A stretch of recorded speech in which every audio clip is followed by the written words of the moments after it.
The deafening beep of the heart monitor echoed through the Massachusetts General Hospital corridor like a desperate scream. Helena Rossi ran down the white hallways, her high heels ricocheting against the cold floor as she chased the stretcher carrying her unconscious best friend. "I need to go with her," Helena shouted at the nurse, trying to block her path. "I'm sorry, but only family members. I'm all she has." The words came out with a force she didn't know she possessed. The nurse hesitated for a second that felt like an eternity, then nodded. Helena followed the stretcher to the emergency room, where doctors in green scrubs moved with surgical precision around Sarah. That's when she saw him.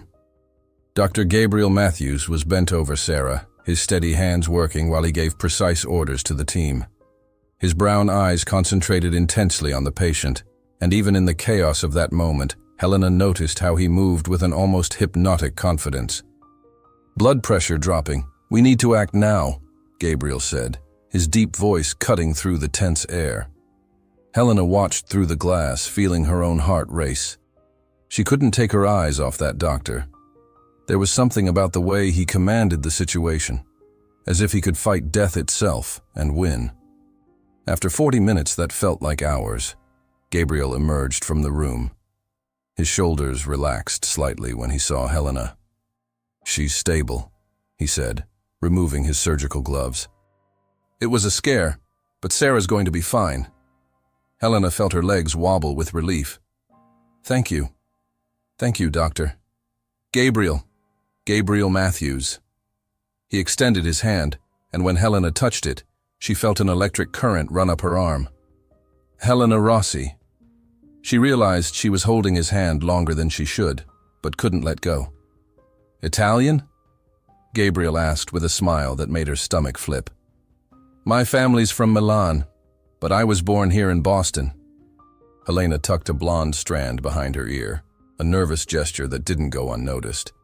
"Can I ask you some questions about Sarah's medical history?" Gabriel pulled a chair closer to her in the waiting room. As they talked, Helena found herself studying every detail of his face. The way his eyes crinkled when he concentrated, how he ran his hand through his brown hair when he was thinking. "Have you experienced any symptoms similar to what Sarah presented?" Gabriel asked, consulting his notes. "Chest pains, shortness of breath, extreme fatigue?" Helena paused. "Actually, yes. In recent weeks, she had felt a strange exhaustion, as if she were carrying an invisible weight. Maybe a bit of tiredness, but I've been working a lot at the art gallery." Gabriel observed her with renewed medical attention. "What kind of tiredness?" Like my body was fighting against something." The words came out before she could censor them. Gabriel's expression changed subtly.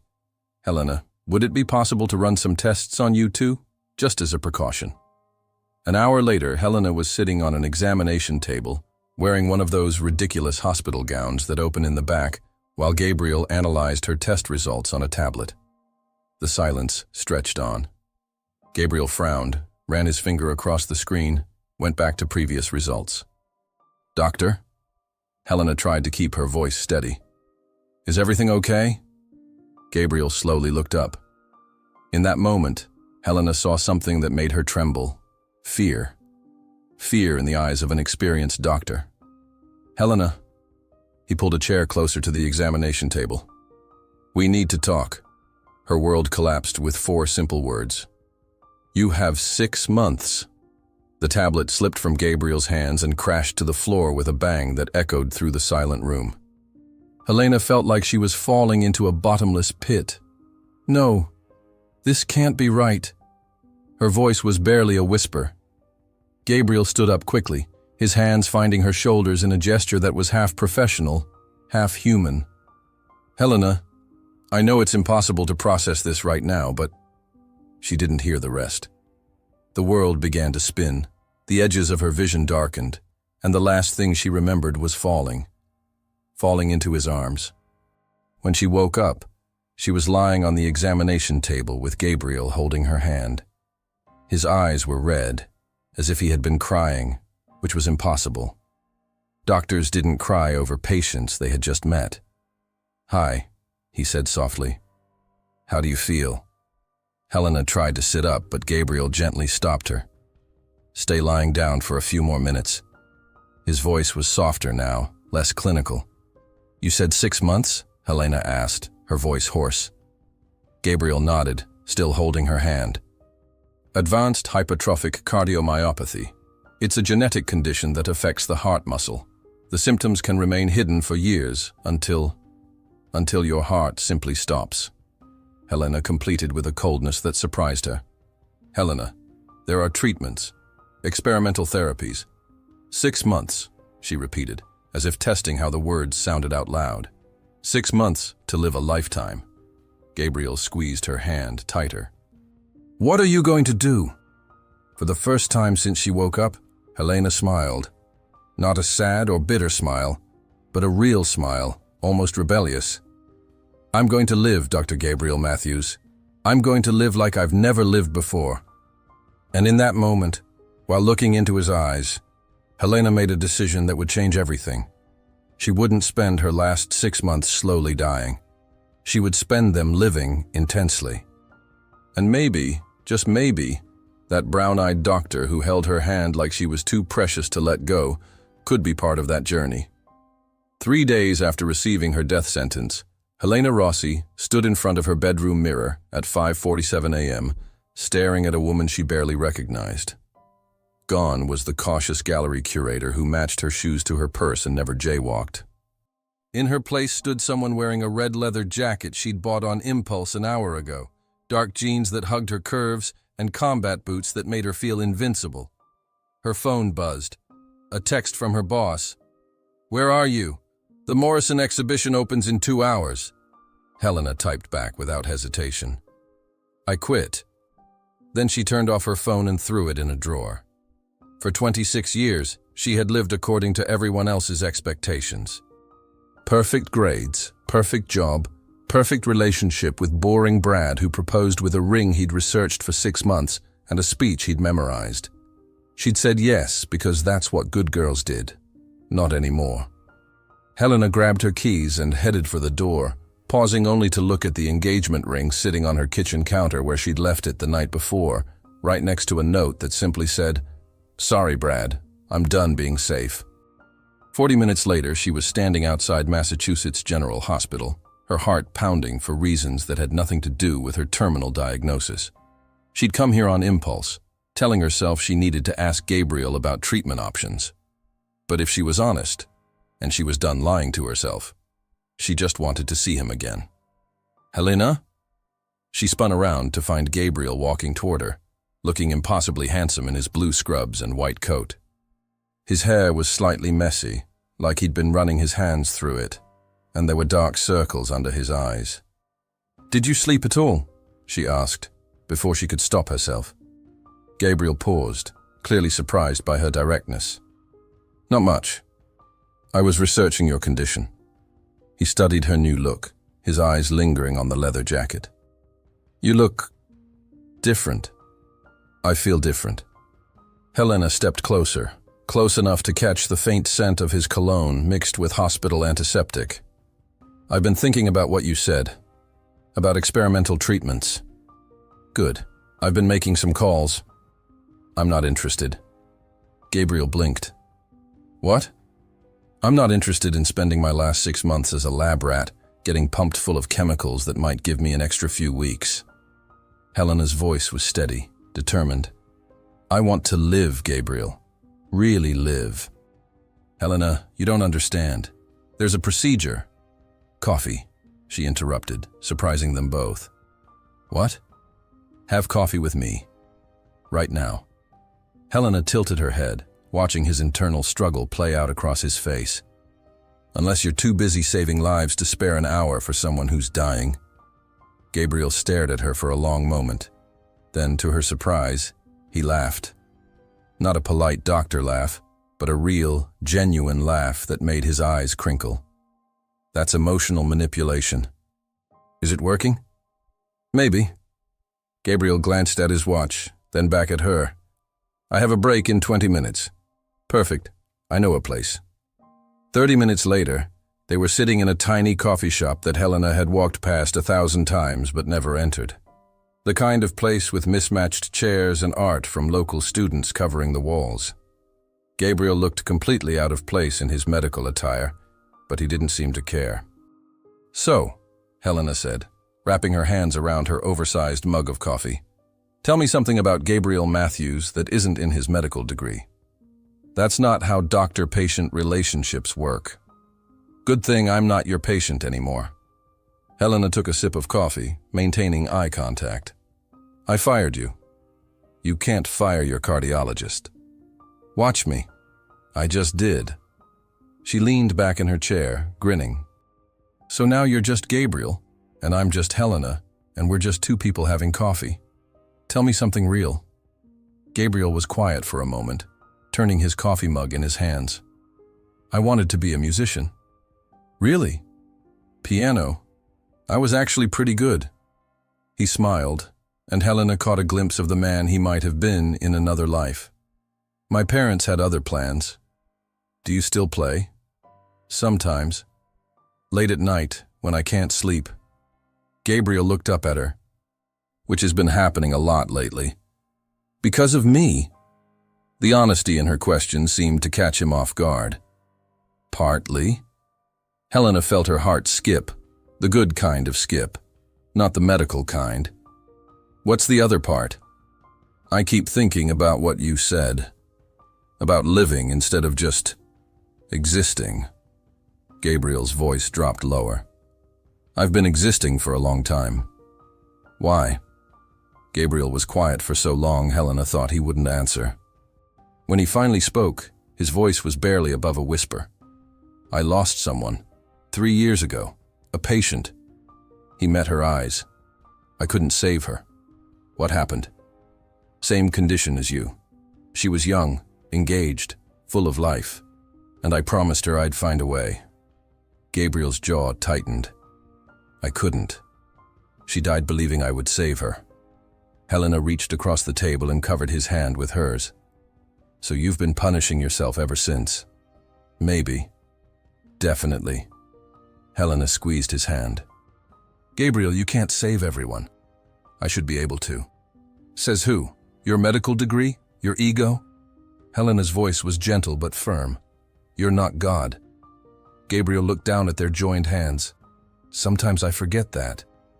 "Then it's a good thing I'm here to remind you." Helena stood up suddenly, tugging on his hand. "Come on." "Where are we going?" "You'll see. Trust me." Gabriel hesitated. "I have to get back to the hospital." "Do you have any emergency surgeries scheduled?" "No, but..." "Any patients actively dying?" "Helena, any reason you can't take one afternoon to remember what it feels like to be human instead of a medical robot?" Gabriel stared at her, and Helena could see the exact moment he made his decision.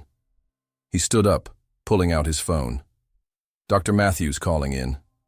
I need someone to cover my rounds for the afternoon." "No, it's not an emergency." "Yes, I'm sure." Helena grinned as he hung up. "Where to first, Dr. Matthews?" "It's just Gabriel now," he said, and the way he looked at her made her stomach flip. "And I have no idea. I'm following you." "Dangerous move." "I'm beginning to think dangerous might be exactly what I need." Helena pulled him toward the door, her heart racing with excitement instead of fear for the first time in days. "Then buckle up, Gabriel Matthews. You're about to learn what living actually feels like." As they stepped out into the bright Boston afternoon, Gabriel caught her hand in his. "Helena." "Yeah?" "For what it's worth, I think you made the right choice." "About quitting my job?" "About choosing to live." His thumb traced across her knuckles, sending shivers up her arm. "Even if it scares the hell out of me." Helena looked at their joined hands, then up at Gabriel's face. "Good," she said softly. "The best things always do." And as they walked down the busy street, Helena realized that for the first time in her 26 years, she wasn't afraid of what came next. She was excited. 6 months had never felt like enough time, but with Gabriel beside her, it might just be enough to fit in a lifetime. "This is insane," Gabriel muttered as Helena led him through the crowded streets of downtown Boston, weaving between tourists and street performers with the confidence of someone who had nothing left to lose. "That's the point," Helena called back, not slowing down. "When was the last time you did something completely insane?" Gabriel thought about it. "I once ate gas station sushi." Helena stopped so abruptly that Gabriel almost crashed into her. She turned around, her green eyes wide with mock horror. "That's not insane, that's suicidal. And coming from someone who's actually dying, that's saying something." Gabriel couldn't help but laugh. 3 days ago, he would have been appalled by her dark humor. Now, he found it oddly liberating. "Okay, where are we going exactly?" Helena pointed across the street to a building that made Gabriel's stomach drop. "There." He followed her finger to see a sign that read, "Boston Bungee Adventures. Jump today, live forever." "Absolutely not. Absolutely yes." Helena was already walking toward the building, leaving Gabriel with 2 choices: follow her or watch her disappear into whatever chaos she was planning. He followed her. Of course he followed her. "Helena, you have a heart condition. Bungee jumping could literally kill you." She spun around, walking backwards now, that mischievous smile playing on her lips. "Gabriel, I'm already dying."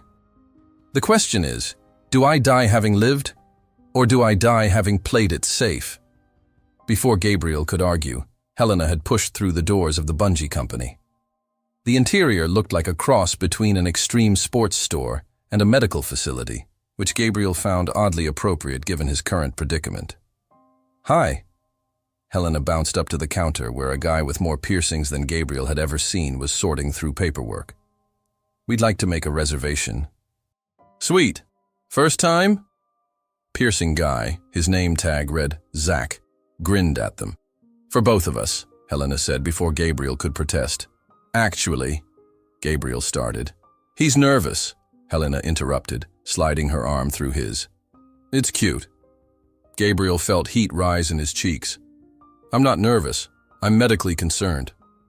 "Dude, that's even worse," Zach laughed. "Are you a doctor or something?" "Cardiologist," Gabriel replied automatically. Zach's eyes lit up. "No way. That's perfect. You can check your own heart rate during the jump." Helena snorted with laughter, and Gabriel realized he was fighting a losing battle. 30 minutes later, they were standing on a platform 200 feet above the Charles River, wearing harnesses that Gabriel had inspected with the thoroughness of a surgeon. Helena looked completely at ease, chatting with their jump instructor like she bungee jumped every Tuesday. Gabriel, on the other hand, was recalculating the statistical probability of equipment failure. "You know," Helena said, moving closer to him on the narrow platform, "for someone who saves lives for a living, you're really worried about a little jump." "It's not little, it's 200 feet. "Okay, a medium-sized jump." Helena's hand found his, their fingers interlocking naturally. "Gabriel, look at me." He turned, and the sight of her took his breath away. The wind was whipping her blonde hair around her face. Her cheeks were flushed with excitement, and her eyes were sparkling with something he couldn't quite name. Life, maybe. Pure, undiluted life. "When was the last time your heart rate was elevated for something other than a medical emergency?" she asked. Gabriel considered the question seriously. "I honestly can't remember." "That's tragic." Helena squeezed his hand. "Today we're going to change that." "Helena, what if—" She kissed him. It was quick, barely more than a brush of lips, but it sent electricity shooting through Gabriel's entire body.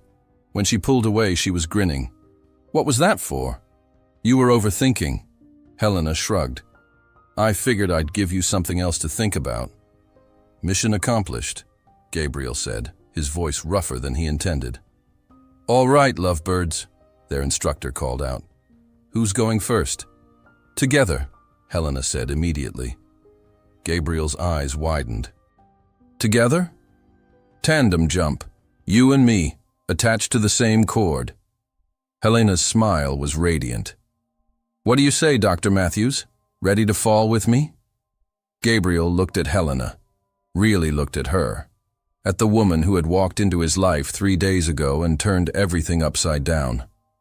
The woman who was facing death with more courage than he'd ever seen. The woman who was teaching him what it meant to actually live. "I'm terrified," he admitted.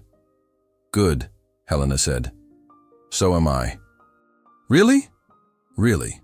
But I'm more afraid of not doing it than I am of doing it." She stepped closer, their bodies almost touching now. "Besides, if something goes wrong, I've got the best cardiologist in Boston right here with me." "Ex-cardiologist," Gabriel corrected. "You fired me, remember?" "Right. So now you're just Gabriel, who's about to do something completely insane with Helena." Gabriel looked down at the river far below, then back at Helena's expectant face. In that moment, he made a decision that would have horrified the old Gabriel. The careful, controlled Gabriel who never took risks. "Let's do it." Helena's squeal of delight was cut short as they were strapped together, back to front, with Gabriel behind her.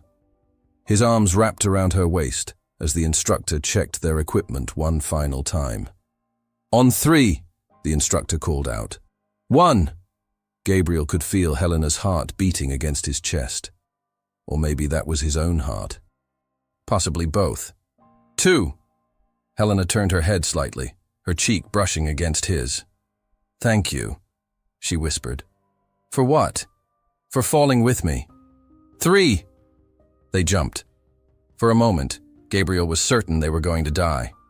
The ground rushed up at them at impossible speed, Helena's delighted screams mixing with his own shouts of terror. But then the cord caught, and they bounced back up into the air, swinging gently above the river. "That was amazing!" Helena shouted, twisting in his arms to face him. Her face was glowing with adrenaline and joy.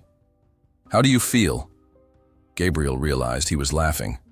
Not just chuckling, but full body. Can't catch his breath laughing. "I feel alive." "See, I told you." Helena was bouncing with excitement, which was alarming given they were still suspended 150 feet in the air. "What should we do next?" "Next?" Gabriel was still processing what they'd just done. "This is just the beginning, Gabriel. We have 6 months to fit in a lifetime of adventures." Helena's eyes were bright with possibility. "I'm thinking skydiving tomorrow, maybe a road trip to Vegas this weekend." "Vegas? Why not? We could get matching tattoos, play poker until dawn, see a show." Helena paused, studying his face. "Unless you don't want to. I mean, you probably have responsibilities, a life to get back to." Gabriel thought about his empty apartment, his predictable routine, his carefully scheduled life that had been interrupted by this beautiful, impossible woman. "I have vacation days," he said slowly. Helena's face lit up. "Are you saying—" "I'm saying that 3 days ago, I was Dr. Gabriel Matthews, who followed rules and played it safe and never took risks." Gabriel cupped her face in his hands, amazed by his own boldness.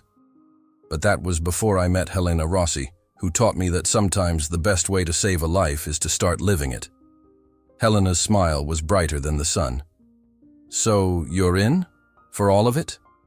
Gabriel kissed her then, properly this time, suspended between heaven and earth with the Charles River sparkling below them. When they broke apart, both breathing hard, he knew his answer. "I'm in," he said, "for all of it. For as long as we have." 6 months, Helena whispered against his lips. 6 months, Gabriel agreed. "Let's make them count."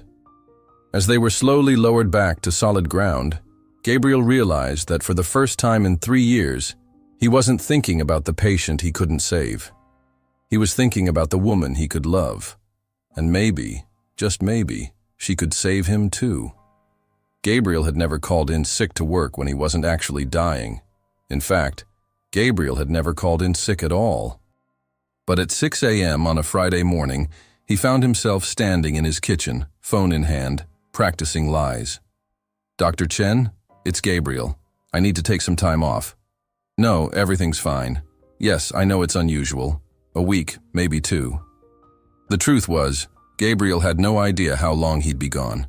Helena had shown up at his apartment the night before with a duffel bag, a road atlas from 1997, and a plan that defied all logic. "Vegas, baby," she'd announced, dropping the atlas on his coffee table. "But we're driving. Flying is too fast, too normal. We're taking the scenic route." "Helena, Vegas is 3,000 miles away." "Exactly. Think of all the adventures we can have along the way." She'd opened the atlas to reveal a route marked in red ink that zigzagged across the country like a fever dream. Grand Canyon, Nashville, New Orleans. We're going to see everything. Now, 12 hours later, Gabriel was throwing clothes into a suitcase and questioning every life choice that had led him to this moment. His phone rang just as he was trying to decide whether to pack his stethoscope. "Having second thoughts?" Helena's voice was bright and cheerful, like someone who hadn't just suggested driving across the country with a terminally ill woman he'd known for less than a week. "Third and fourth thoughts," Gabriel admitted, sitting down on his bed. "Helena, this is crazy. I have patients, responsibilities. You have Dr. Chen covering your rounds, and your patients will survive without you for a few weeks." Helena's voice softened. "Gabriel, when was the last time you took a real vacation?" Gabriel thought about it. "Medical conference in Chicago, 2019. That doesn't count. When was the last time you went somewhere just for fun?" Silence. "That's what I thought." Helena's tone became gentle but firm. "Gabriel, I'm not asking you to abandon your life. I'm asking you to remember that you have one." Gabriel looked around his sterile apartment, all white walls and medical journals, nothing that spoke of personality or joy. When had he become someone who lived like he was waiting for his real life to begin? "I'll be there in 20 minutes, he said. "Really?" "Really. But I'm driving." "No offense, but your idea of a scenic route looks like it was designed by someone having a seizure." Helena's laughter bubbled through the phone. "Deal, but I get to pick the music." "What kind of music?" "The kind that will make you question all your life choices." Gabriel was already questioning his life choices, but as he hung up and finished packing, he realized he'd never felt more excited about being uncertain.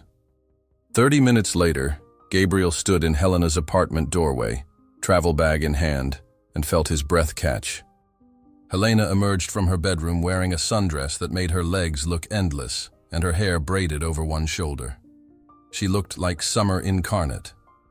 "Ready for the adventure of a lifetime?" she asked, shouldering a backpack that looked like it had seen more of the world than Gabriel ever had.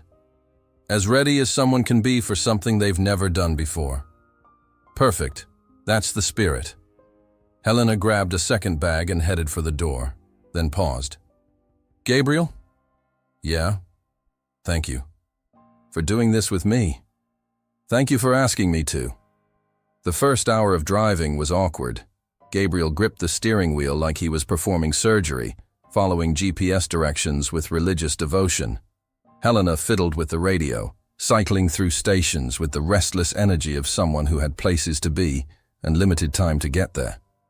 "You're thinking too loud," Helena said as they merged onto I-95 South. "What does that mean?" "You get this little wrinkle right here." Helena reached over and touched the spot between Gabriel's eyebrows. "When you're overthinking. What's worrying you?" Gabriel glanced at her, then back at the road. "Everything. This trip, leaving work. The fact that I don't know how to be spontaneous. The fact that you're falling for someone who's dying." Gabriel's hands tightened on the steering wheel. Helena's directness always caught him off guard. "Is it that obvious?" "To me, yes. To you?" Helena shrugged. "You're still figuring it out." "And that doesn't bother you?" "Gabriel, I'm dying. Everything bothers me and nothing bothers me." Helena turned in her seat to face him fully. "I don't have time for games or pretending or slowly getting to know each other over months of careful dating. I like you. I think you like me. The question is, what are we going to do about it?" Gabriel was quiet for several miles, processing her words. Finally, he said, "I've never done this before." "Road trips?" "Fallen for someone I can't save." Helena was quiet now, too. When she spoke, her voice was softer than he'd ever heard it. Maybe the point isn't to save me, Gabriel. Maybe the point is to let me save you. Before Gabriel could respond, Helena turned up the radio. A classic rock song filled the car, and she began singing along with the kind of unself-conscious joy that Gabriel envied. "Come on," she shouted over the music. "Sing with me." "I don't sing. Everyone sings. You just haven't found the right song yet." By the time they reached the Connecticut border, Gabriel was humming along. By New York, he was singing backup vocals. By Pennsylvania, Helena had convinced him to stop at a roadside diner that looked like it hadn't been updated since the 1950s. "This place could give us food poisoning," Gabriel observed, studying the cracked vinyl booths and questionable cleanliness standards. "Probably," Helena agreed cheerfully, sliding into a booth anyway. "But look at this jukebox. And that waitress has been working here since the Eisenhower administration. This is authentic Americana, Gabriel. You can't get this experience at a chain restaurant." The waitress, whose name tag read Dolores, shuffled over with coffee that could strip paint and an attitude that suggested she'd seen everything twice. "What'll it be, kids?" Helena ordered pie for breakfast. Gabriel ordered toast and immediately regretted every decision that had led him to this moment. But when Helena fed him a bite of her cherry pie, laughing as the filling dripped down his chin, Gabriel realized he wouldn't trade this moment for all the five-star restaurants in Boston. "See?" Helena said, wiping pie filling from his face with a napkin. "Sometimes the best things are the ones that look dangerous. Is that your philosophy on everything?" "It's my philosophy on you." Gabriel felt heat rise in his cheeks. "I'm not dangerous." "You are to me." Helena's eyes were serious now, despite her smile. "You make me want things I can't have." "Like what?" "More time." The weight of her words settled between them like a third presence at their table. Gabriel reached across the formica surface and took her hand. "Then let's make the time we have count double." Helena's smile was radiant. "How do we do that?" Gabriel surprised himself by grinning back. "I have no idea. But I'm learning, that's the point." They drove until sunset, windows down, music loud, talking about everything and nothing. Helena told him about growing up in an Italian family where everyone spoke with their hands, and Sunday dinners lasted 4 hours. Gabriel told her about his parents' expectations and how he'd chosen medicine to make them proud, but stayed because he loved saving people. "Even when you can't save them all?" Helena asked as they pulled into a motel parking lot somewhere in rural Virginia. "Especially then," Gabriel said, turning off the engine. "The ones you can't save? They teach you why the ones you can save matter so much." Helena was quiet for a moment, studying his profile in the fading light. "Is that what I am to you? A lesson?" Gabriel turned to face her fully, his expression serious.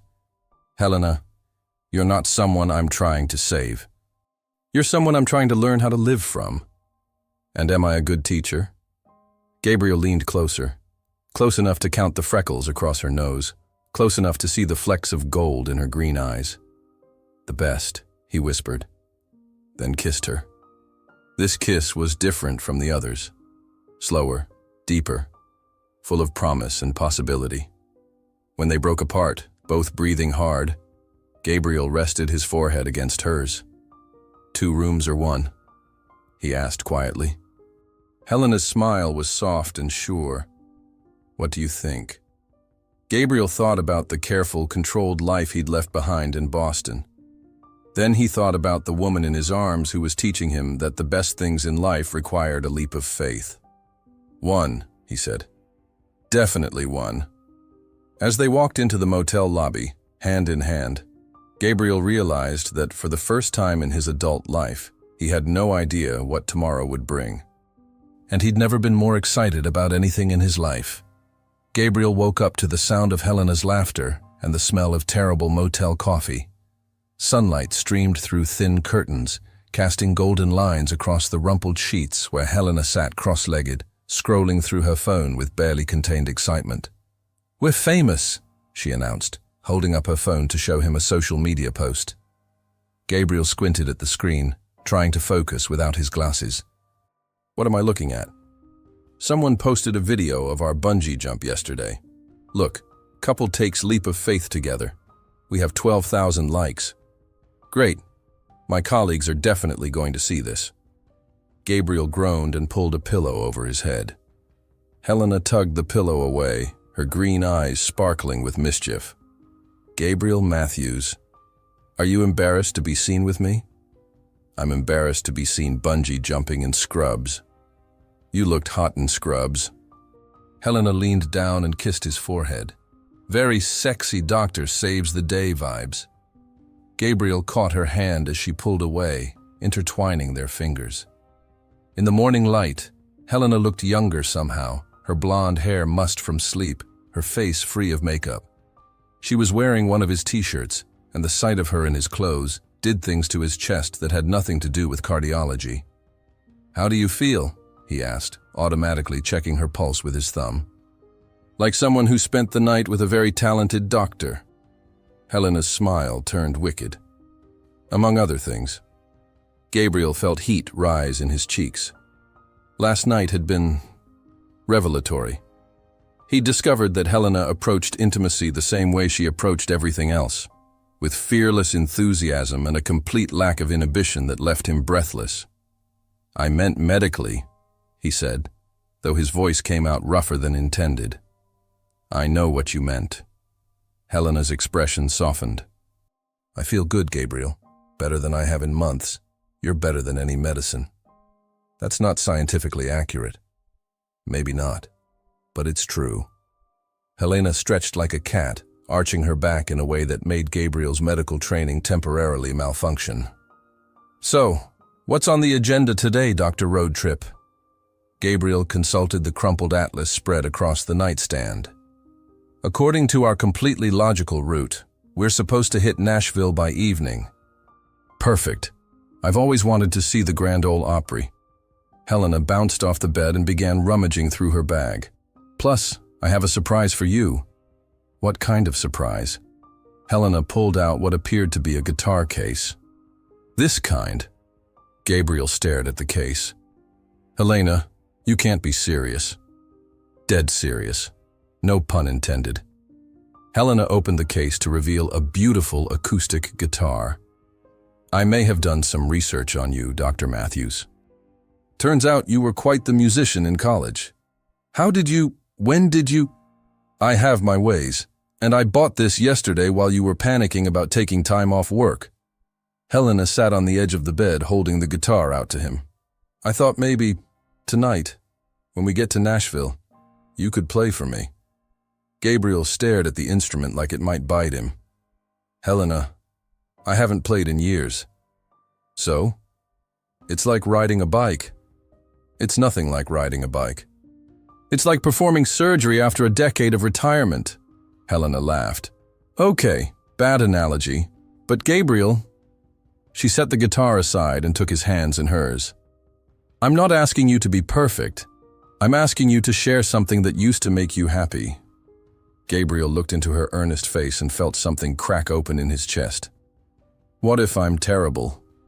Then you'll be terrible while doing something you love with someone who cares about you. Helena squeezed his hands. Seems like a win-win to me. 2 hours later, they were back on the road, windows down. Helena's terrible pop music filling the car while she sang along with the kind of unself-conscious joy that Gabriel was beginning to associate with everything she did. The guitar sat in the back seat like a patient reminder of promises made. Tell me about her, Helena said suddenly, turning down the music. Who? The patient you couldn't save. The one who had my condition. Gabriel's hands tightened on the steering wheel. Why do you want to know about that? Because she's part of your story, and I want to know all of your story. Gabriel was quiet for several miles, watching the Virginia countryside roll past. Finally, he spoke.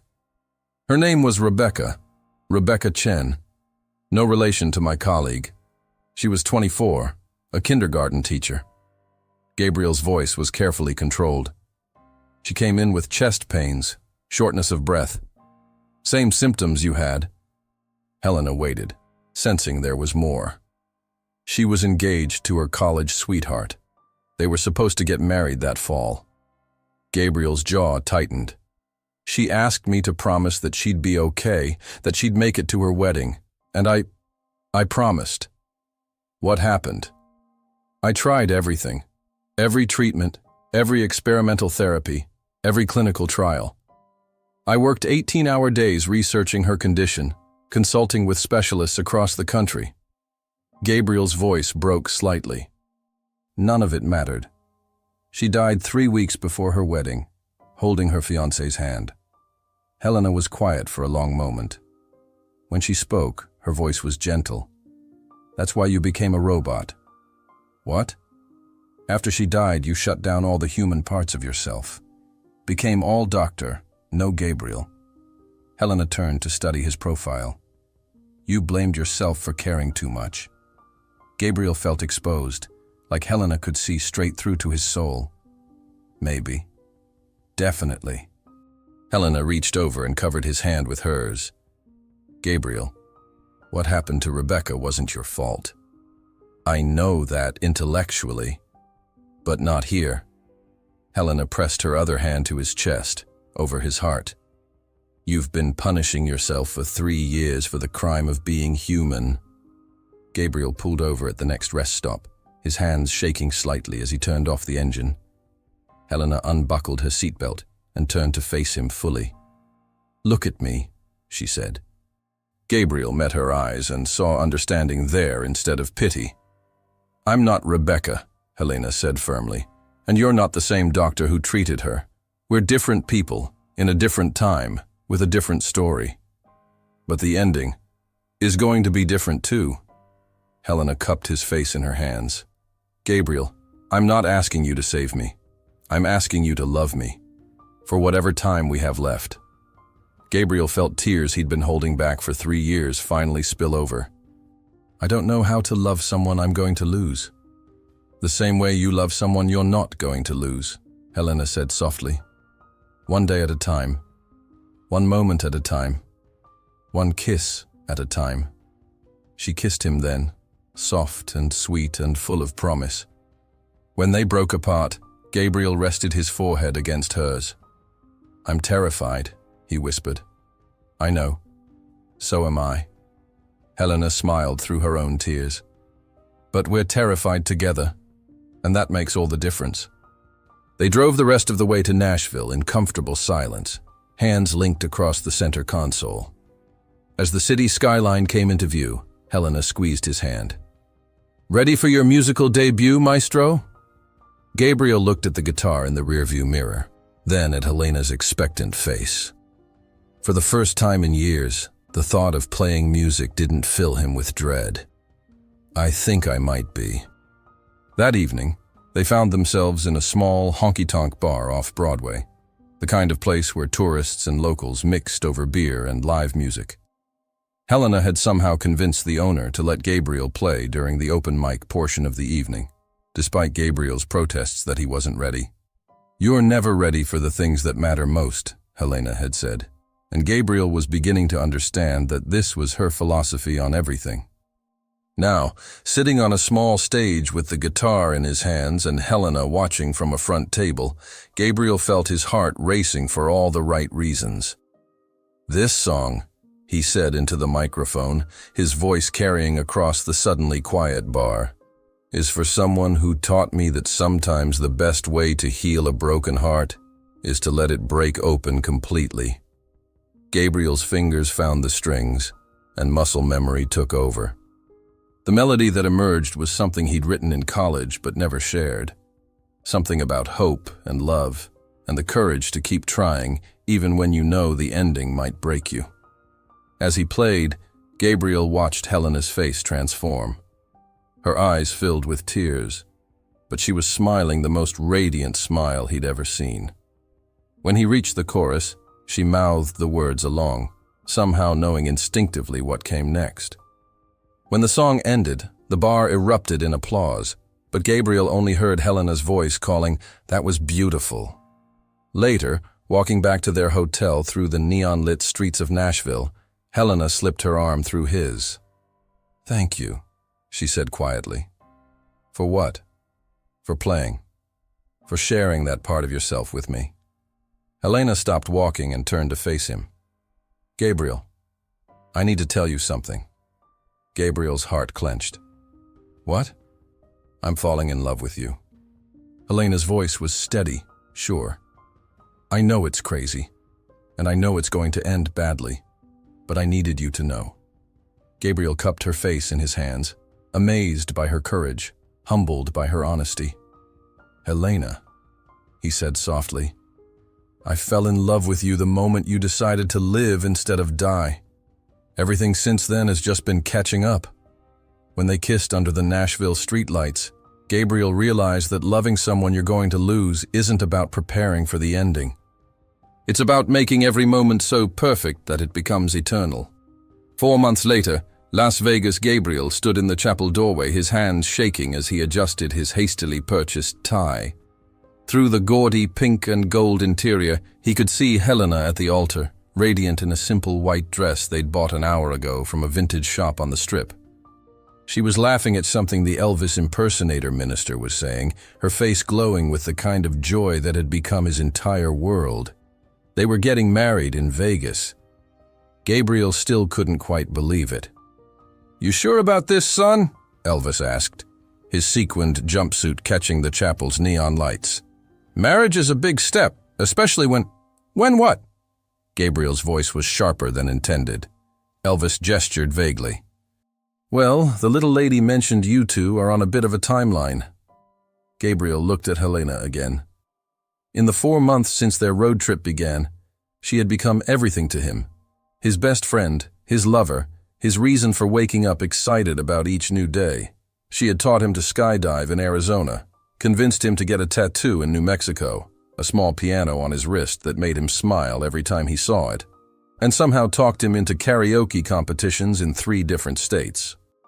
More importantly, she had taught him how to love without fear, how to live in the present moment, how to find joy even when tomorrow was uncertain. "Elvis," Gabriel said, straightening his shoulders, "that timeline is exactly why I'm sure." The ceremony was ridiculous and perfect. Helena cried during the vows. Gabriel's voice cracked when he said, "I do." And Elvis pronounced them husband and wife baby with enough enthusiasm to make the chapel walls shake. When Gabriel kissed his new wife, he tasted tears and laughter and the promise of whatever time they had left. Later, in their honeymoon suite overlooking the Strip, Helena sat cross-legged on the enormous bed, still wearing her wedding dress, sorting through the stack of medical files Gabriel had been carrying in his suitcase for 2 months. "You know I love you, right?" she said, without looking up from the papers. "I hope so. We just got married." Gabriel sat down beside her, loosening his tie. "Helena, what are you doing with those?" "Reading about my options." Helena held up a research paper. "Experimental heart transplant procedures, cutting-edge surgical techniques, clinical trials that might—" Gabriel gently took the papers from her hands. "Helena, we've talked about this." "No, you've talked about this. You've told me why these procedures are too risky, too experimental, too unlikely to succeed." Helena's green eyes flashed with something Gabriel had never seen before. Desperation. "But Gabriel, what if one of them worked? What if I could have more time?" Gabriel set the papers aside and cupped her face in his hands. "At what cost?" "Any cost." Helena's voice broke. "Gabriel, I don't want to die. Not now. Not when I finally have something to live for." Gabriel felt his heart shatter and rebuild itself in the space of a heartbeat. For 4 months, Helena had faced her diagnosis with courage and humor and an almost reckless determination to squeeze every moment of joy from her remaining time. But now, holding her hands while she wore a wedding ring that matched his own, Gabriel saw the truth she'd been hiding. She was terrified. "Helena," he whispered, "why didn't you tell me?" "Because I didn't want you to see me as just another patient you couldn't save."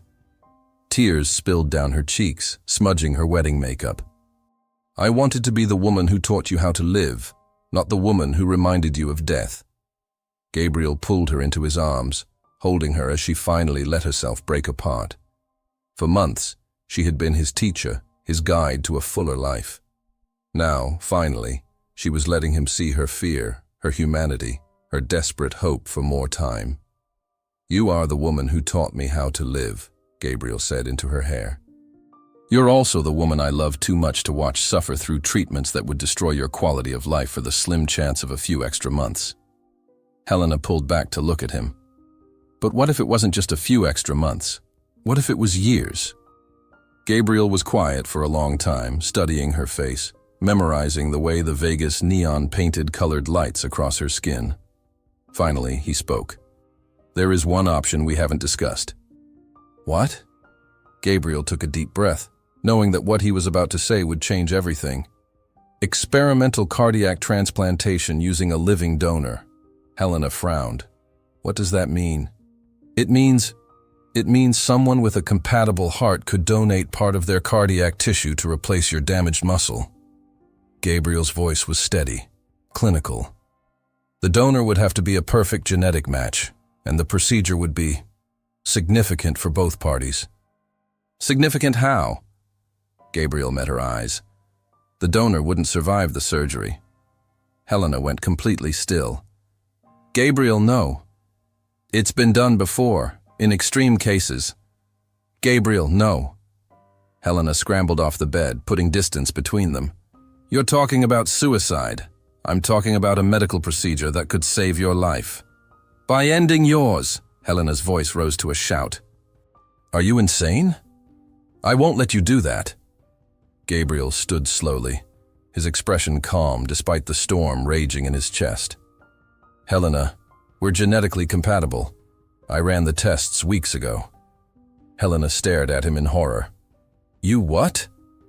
I've been researching this option since Nashville. I've been in contact with a surgical team in Switzerland who specialize in... Stop. Helena held up a hand, backing toward the window. Just stop talking. Gabriel took a step toward her. Helena, listen to me. No, I won't listen to this. Helena spun to face him, her eyes blazing. Do you think this is what I wanted when I said I loved you? Do you think this is what loving someone means? It means I would do anything to give you more time. Not anything. Not this. Helena's voice broke again. Gabriel, I married you because you taught me that love isn't about sacrifice. It's about choosing to be happy together for whatever time we have. What if we could have more time? Not like this. Helena moved closer, taking his hands in hers. Gabriel, if you died to save me, I wouldn't be living. I'd be existing in a world without the person who taught me how to love. Gabriel felt tears he didn't know he was crying slide down his cheeks. But you could have years, Helena. Decades. You could have the life you deserve. The life I deserve is the one I have with you. Helena pressed her forehead against his. However long that is. And they stood there in their wedding clothes, holding each other while Vegas glittered outside their window, both of them crying for different versions of forever. I can't lose you, Gabriel whispered. You're not going to lose me, Helena whispered back. As long as you remember what I taught you about living, I'll always be with you. Gabriel pulled back to look at her. That's not enough. It has to be. Helena's smile was watery but real. Gabriel, promise me. Promise me you won't do this experimental procedure. Gabriel stared into her eyes. The eyes that had taught him to see joy in unexpected places, hope in impossible circumstances, love in the face of loss. I promise, he said finally. But only if you promise me something too. What? Promise me that we'll make these last 2 months the most extraordinary 2 months of your life. Helena's smile grew brighter. Our life. And yes, I promise. They made love that night like it was their first time and their last time all at once. When Gabriel woke up the next morning, Helena was already awake, watching him with an expression of such tenderness it took his breath away. Good morning, husband, she said softly. Good morning, wife. Gabriel reached up to touch her face. "What are you thinking about?" "I'm thinking that if I had to choose how to spend my last 2 months, I can't imagine anything better than this." Helena leaned down to kiss him. "I'm thinking that some people live 90 years and never feel as loved as I do right now." "And I'm thinking," Gabriel said, pulling her closer, "that you've taught me something I never learned in medical school." "What's that?" Gabriel smiled, the kind of smile that reached all the way to his soul. "That sometimes the best way to save a life is to live it as fully as possible." Helena laughed, the sound filling their honeymoon suite with music. "Doctor, Gabriel Matthews, I think you're finally ready to graduate." "From what?" "From existing to living." Gabriel kissed his wife as the Vegas sun painted their skin gold, and for the first time in his adult life, he wasn't thinking about tomorrow or yesterday or anything beyond this perfect moment. He was finally, completely, beautifully alive. And no matter what came next, that would be enough. 2 months later, Gabriel stood by Helena's hospital bed, holding her hand as the morning sun streamed through the window. She had passed peacefully in her sleep, with a smile on her face, and their wedding ring still gleaming on her finger. But this wasn't an ending. This was a beginning. Because Helena Rossi Matthews had taught him the most important lesson of all, that love isn't measured in time, but in the depth of life you manage to live in whatever time you have. Gabriel squeezed her hand one last time, then walked out of the hospital and into a world that suddenly seemed full of infinite possibilities. He had learned how to live, and he was going to spend the rest of his life doing it as beautifully as she had taught him.